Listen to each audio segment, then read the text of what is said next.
Parang dito. Musta yung Holy Week mo? Natuloy ba kayo doon sa rides? Ayun, natuloy nga. Munti ka naman ako. Oh, bakit naman?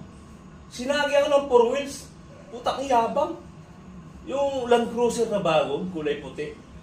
Putak, ginit-git ako doon sa gilid. Muntik na malaglag sa kanal. Tayabang talaga. Eh tamang-tama, matraffic doon sa may unahan. Inabutan ko siya. Dali-dali kong hinarang yung motor ko doon sa harapan ng kotse niya. Sabay binabaan ko siya. Lapit ako doon sa driver side. Gusto kong awayin eh. Gigil na gigil ako. Nagbukas ng bintana. Nakita ko, foreigner.